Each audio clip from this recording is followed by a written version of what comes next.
Bismillah, walhamdulillah, wassalatu wassalam ala rasulillah wa ala alihi wa sahbihi wa man tabi'a sunnatahu ila yawmiddin. Assalamu alaikum wa rahmatullahi wa barakatuh, and welcome again to another episode of your Islamic chat show, Guest of the Week, coming to you from Sharjah TV. As always, I'm your host, Ismail Bullock.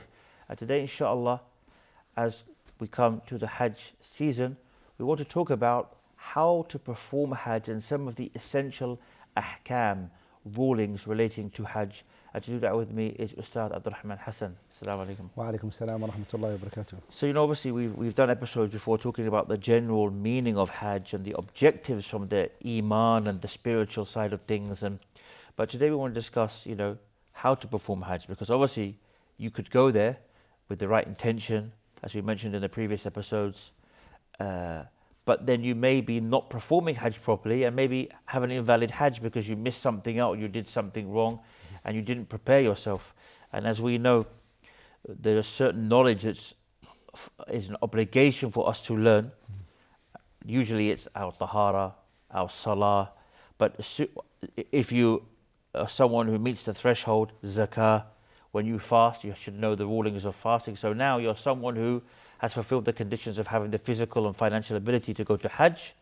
Becomes obligatory for you to learn those rulings and not just say, the guy who was in charge of me, I didn't hear what he said, the guy who was in charge of the group, so it's not my fault. No, you also need to do your best to learn the rulings. That's true. That's so true. So inshallah ta'ala, أحكام الحج.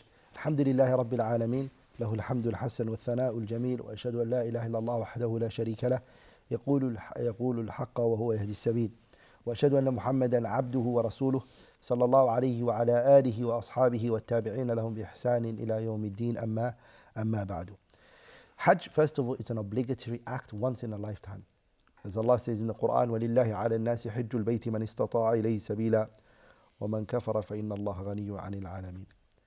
So وَلِلَّهِ عَلَى النَّاسِ حِجُّ الْبَيْتِ مَنِ اسْتَطَاعَ إِلَيْهِ سَبِيلًا. That once in a lifetime you need to do Hajj. The Prophet said in the hadith, بُنِيَ الْإِسْلَامُ عَلَى خَمْسٍ.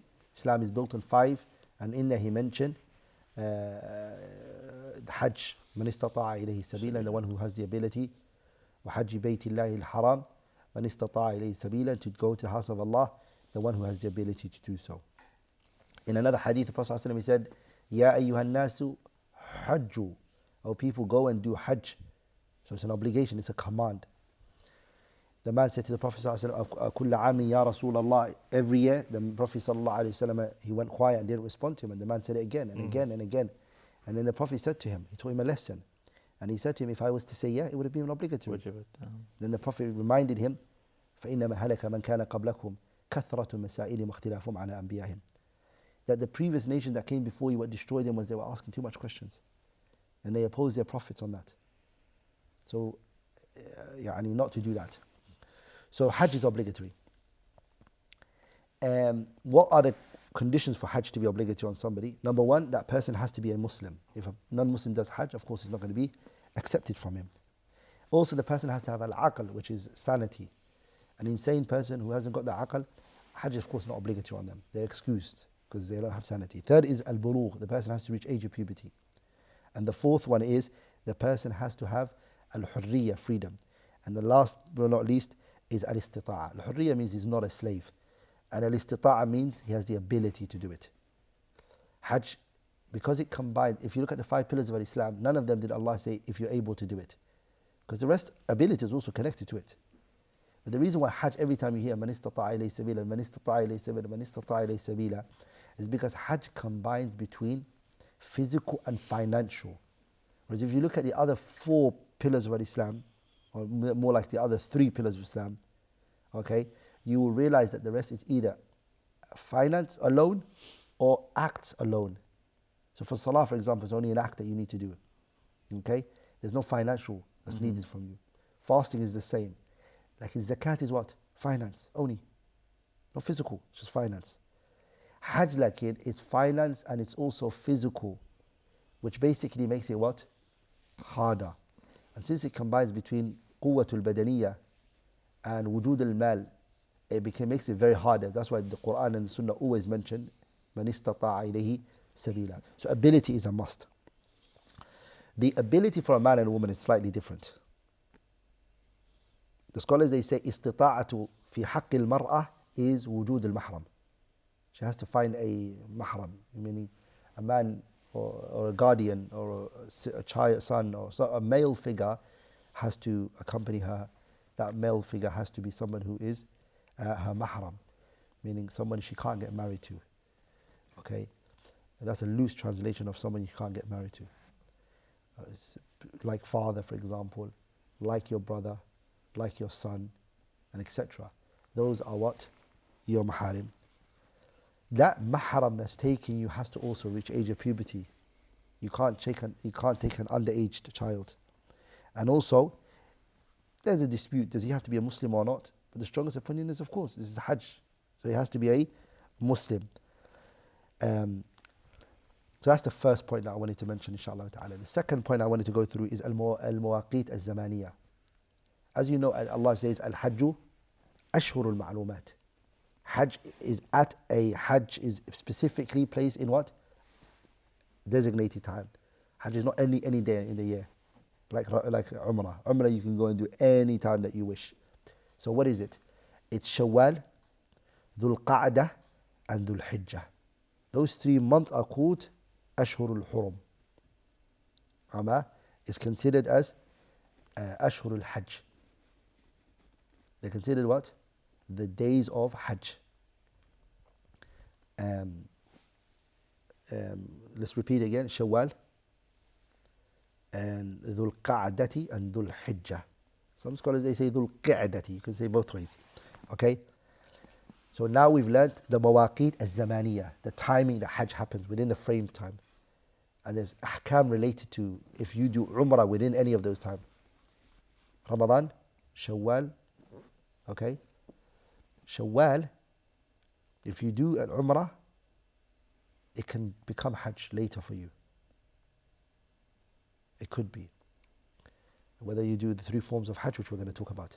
There's also something called mawaqit al-makaniyah, which is 5. Mawaqit al-makaniyah is Hajj is in a particular time, we mentioned that, which is Zamaniyah. And Mawaqit al-makaniyah is that places where a person who wants to come into the Kaaba has to come in from. You can't just come in from whatever direction you like or however you want. Or you can't just come through without doing certain things. So the 5 is number 1, Dhul Hulayfa, which is Miqatu Ahl al-Medina.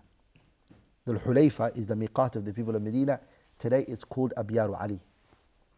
That's the name that it has. If you see billboards, everything, you see it's called Abyaru Ali. It's the Miqatu Ahl al-Medina. Then there is Juhfa, which is Miqatu Ahl al-Sham. Juhfa. Juhfa was kind of not taken care of, and not many people tend to go over it by plane and stuff like that. I think if I'm not wrong, my memory serves me right. If people come from the UK and all of that, they have to go through Juhfa. My memory serves me right. The third one is called Qarnul Manazil. Qarnul Manazil is the one that's called As-Sailul Kabir.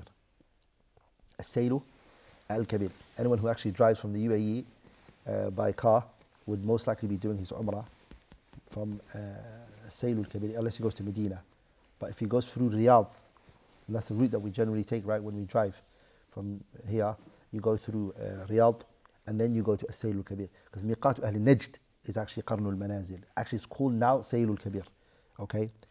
The fourth one is Yalamlam. Yalamlam is the Miqatu Ahl Yemen.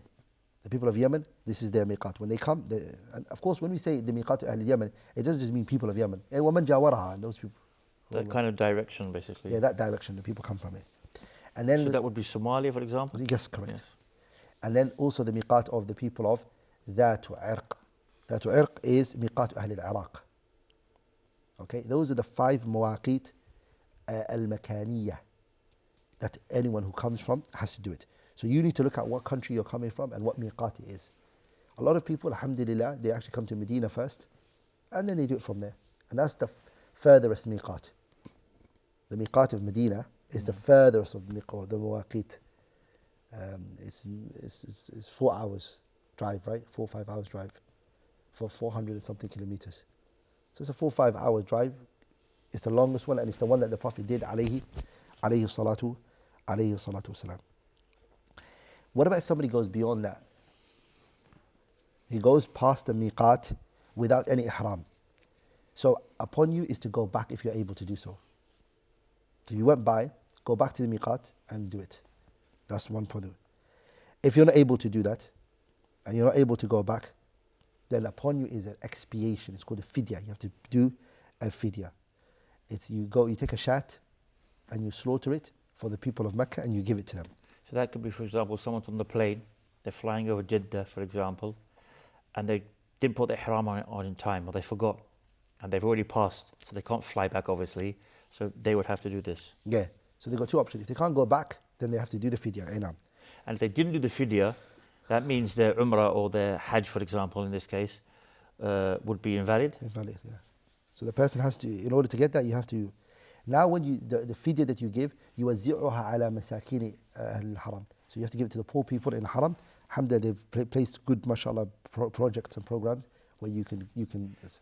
What happens if the person doesn't know that ruling and they've finished their hajj, then they find out? Can they then do the fidya later on, or is it? Yes, you can do it later. Okay. You can do it later, inshallah.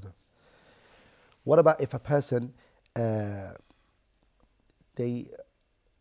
live in Jeddah, they want to do Umrah, Hajj, so they're not in they can't go the miqat. They're within the miqat. They're in the haram. They're not located at any of the 5 miqats that we mentioned. For example, like the people of Jeddah, for example. Okay, they don't have it, and Shara'i and other places in Saudi Arabia. What do for Hajj? The scholars they mentioned the hadith of Prophet ﷺ. It's clear, which is فَهُمْ يُحْرِمُونَ they wear ihram min amakinihim from Jeddah. From Jeddah they wear ihram and they go to the Kaaba.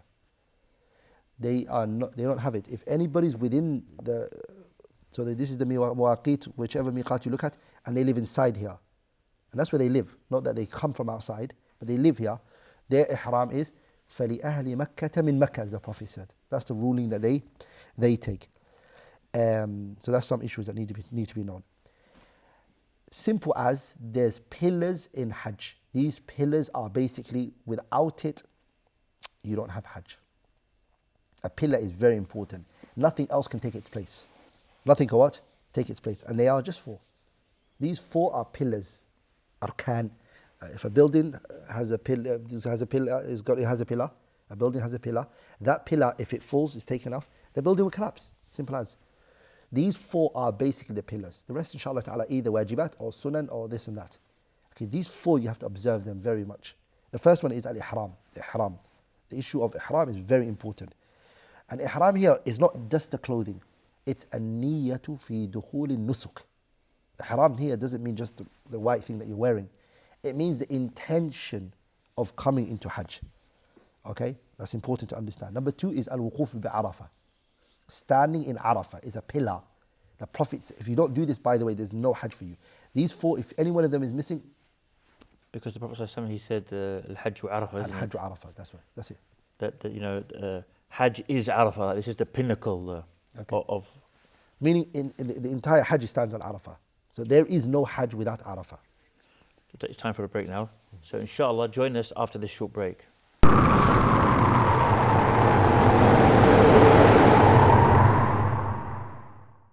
Assalamu alaikum and welcome back. Now, just before the break, you got to the point where you mentioned that the second pillar is standing at Arafah. The third one is Tawaf al-Ifadah for ziyarah.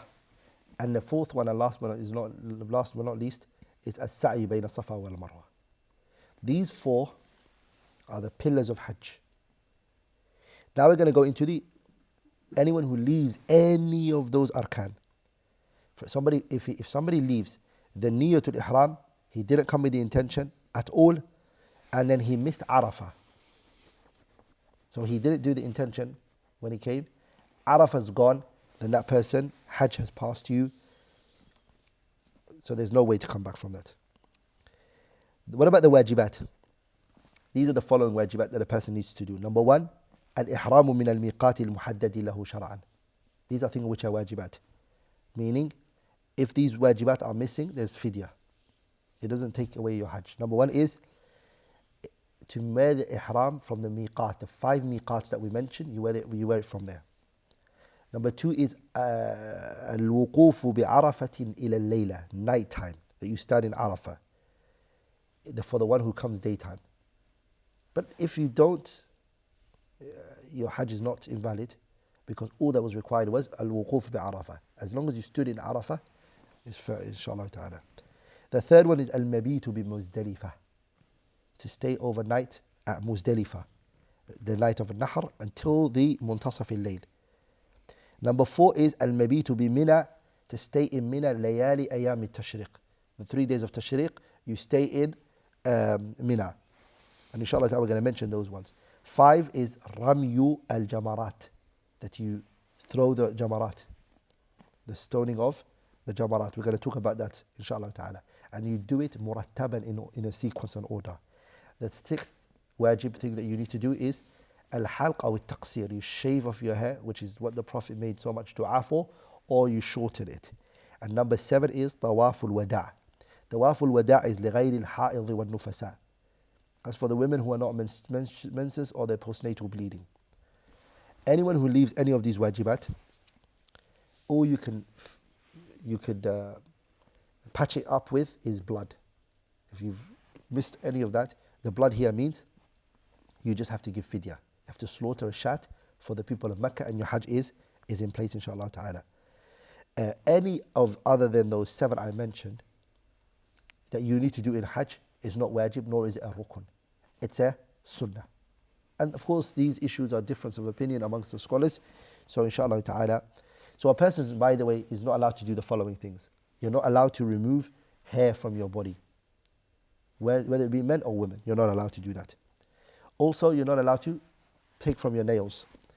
And the third one you're not allowed to do is you're not allowed to use perfume on your ihram. After you put your ihram on, you're not allowed to use perfume. But if you use it once you're putting your ihram on and it stays on for mashallah a few days, you've got this mashallah quality perfume or bukhur or atar you put on, and it stays on with you for the rest of your Hajj, that's no problem. But you don't apply it on you after you put your ihram on. You're not allowed to. Now the scholars differ. What about soaps? Using soaps that have perfume in it? And Shaykh Ibn Uthaymeen rahimahullah, he says that the soap that you use, if it's got perfume in it, it's not harmful. His reason is because you didn't put perfume on, you used soap. Nobody would say you used perfume. Okay? His argument is that this perfume is not maqsadul lidati, it's not intended in and within itself. It's actually to clean yourself. So his argument is that. But it's always good to be safe and get rid of using anything that has perfume or smell to it. Also, what's not allowed is to cover your hair for the men. Men are not allowed to put something on their head. But that doesn't mean men can't be inside cars that have roofs. Some people, I don't know if you've seen it, but they ask to be driven only on cars that are open from the top. So you'll see buses that are ripped up from the top. Okay? That's not what it means not to put something on your head. A lot of people, when they go to sleep, they cover their head when they're sleeping. All of those things, you should be careful and not do that. Also, men are not allowed to wear clothing that is tailor-made on them. Tailored, it means the hands are like this, and the hands are like it's tailored around their body parts, which is in the sense of it's been made and stitched to fit a body part. So that would be like boxer shorts, socks, all of that you're not allowed to wear. T-shirts. So they're specifically made to fit on the body. Sahih.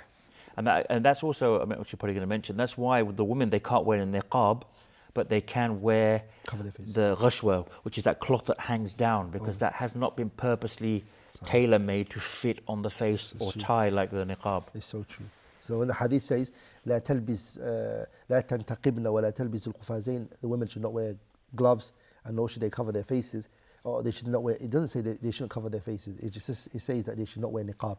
So it's banning them from a certain thing, which is what you mentioned, that tailor-made thing which covers their face. But she still has to cover her face, or it's good for her to cover her face. Just like the man couldn't wear a hat of some kind. It's so true. Which has been tailor-made to fit on the head.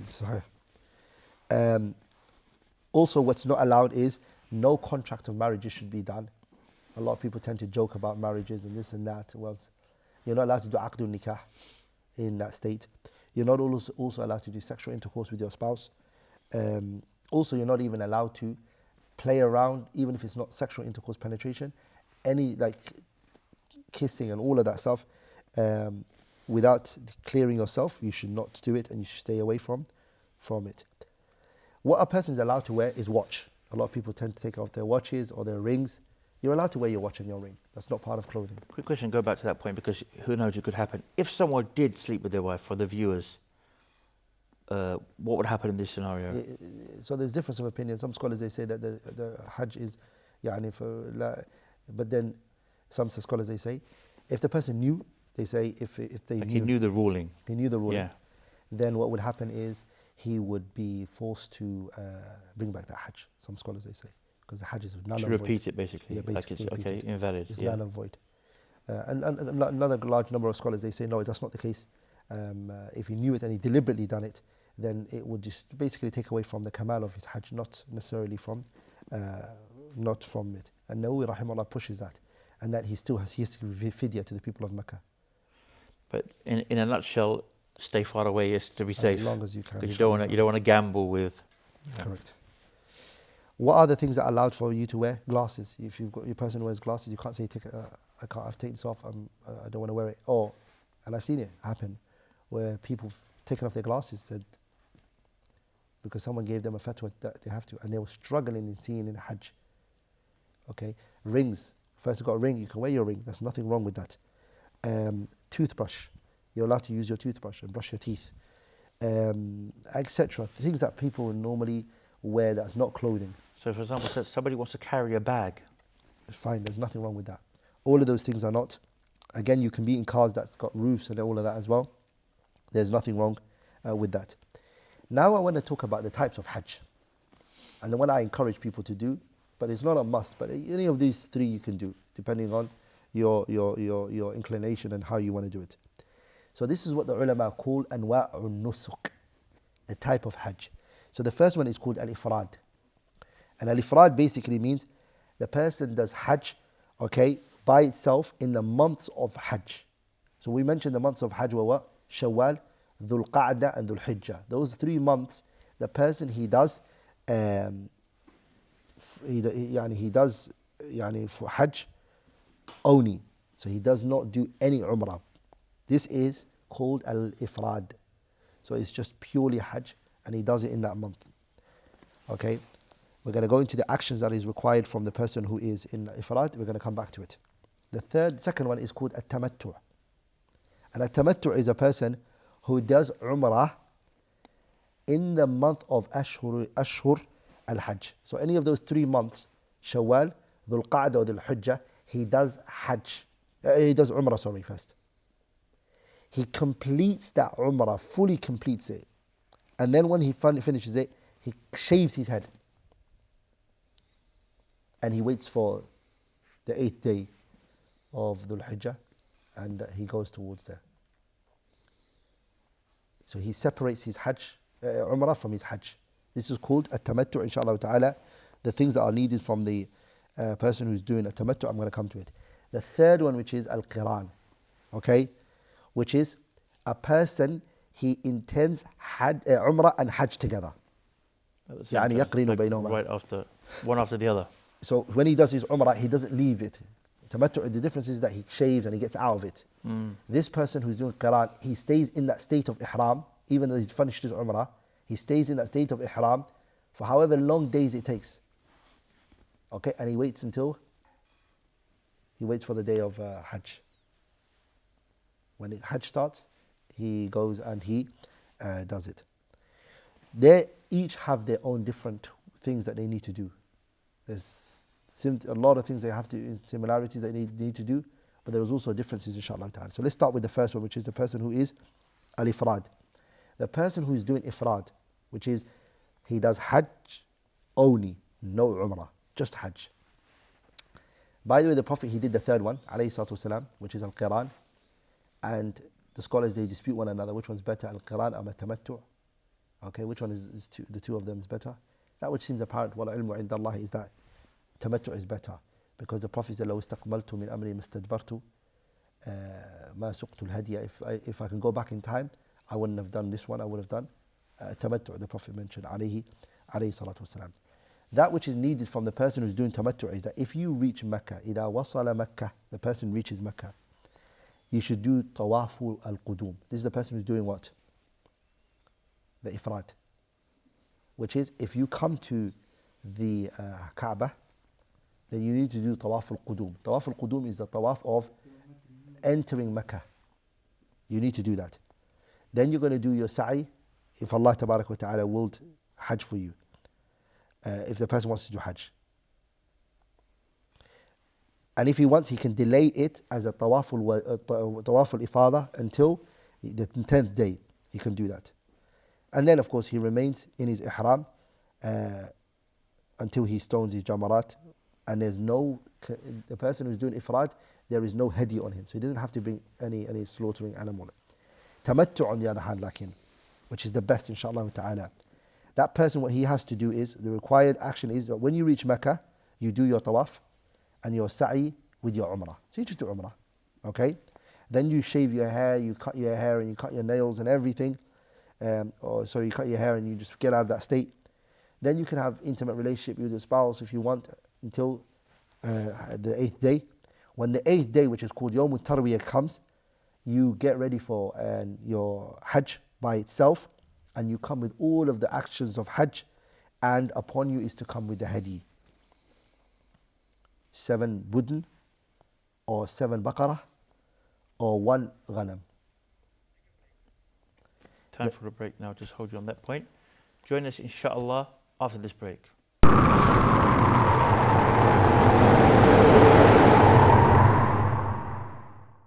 Assalamu alaikum and welcome back. Now just before the break I stopped you when you were explaining the hadi. So the hadi, it's a must for the person who's doing tamattu. If you're in a state of tamattu, you have to do hadi. And I mentioned either sab'u budnah or sab'u baqara or wahidatu min al-ghanami.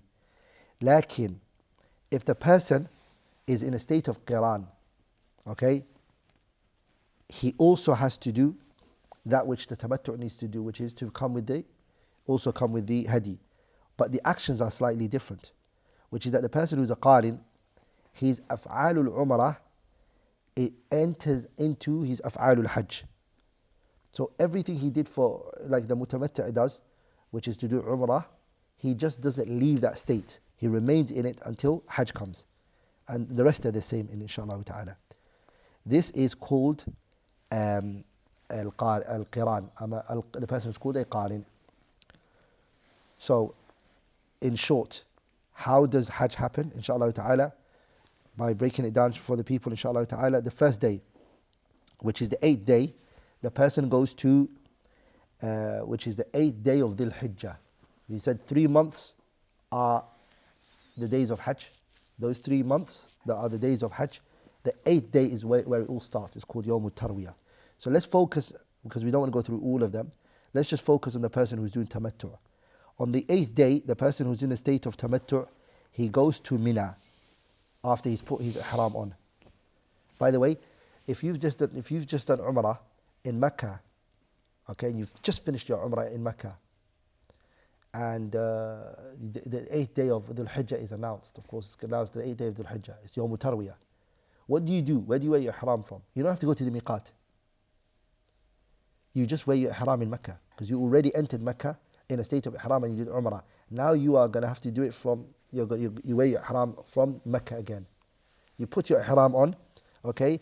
After the ihram, you mention you go to Mina and you stay there, as-salawat al-khams. And what you do is, you shorten the prayer, you shorten your prayer without combining. Okay? Al-Dhuhr wal-Asr wal-Maghrib wal-Isha wal-Fajr. That's what you do on the 8th day. The 9th day is what everybody has to do, even the one who's doing Qarin and the one who's doing Al-Ifrad and everything. On the 9th day, you go towards Arafah when the sun sets. You pray there, not sunset, sorry. You go there from Shuruq, Waqt al-Shuruq, sorry. So you end up praying Dhuhr, Asr, Maghrib. So you pray Dhuhr and you pray Asr. So from Shuruq, on the 9th day, you go to Arafah. After Shuruq, you pray Dhuhr, and you also pray Asr, na'am, at the beginning time, okay? And you pray with one adhan and iqamatain. So you do Jama' and you qasr. You have to pray Dhuhr and Asr together. You pray the early time, and you pray Jama' between them, and you also shorten Dhuhr and Asr, so you pray 2 and 2. You read Quran and everything, and when it reaches sunset, after sunset, you go to Muzdalifah. The Prophet, remember, he said to the companions, as-sakina tas-sakina. The third thing that you do is you pray Maghrib and Isha when you reach Muzdalifah. So you don't pray Maghrib and Isha in Arafah. You pray it there, and you do Jam'u Ta'khir. So Jam'u Taqdeem is what you did in Arafah with Dhuhr and Asr. Maghrib and Isha, what you do is Jam'u Ta'khir. So you push it to the time of Isha, and you pray with one adhan, okay, and 2 iqamas. Number 4, the fourth thing that you do on the day of Arafah, which is you take 7 stones for you to stone what? Jamaratul Aqabatul Kubra. If you take it from Mina, it's no problem. You can, but it's better to take it from Muzdalifah. That's what the Prophet did. If you take it from Mina, there's no problem in taking that. And the 5th thing is you stay overnight in Muzdalifah and you pray Salatul Fajr early. You make so much dua, you beg Allah Tabarak wa Ta'ala bi'idhnillah al-Kareem. Now the 10th day, which is of the Hajjah, the person who is doing tamattu', he goes to, so now you got your stones ready, you now go to Jamaratul Aqabatul Kubra. Your 7 stones, early in the morning, you start throwing them, each one.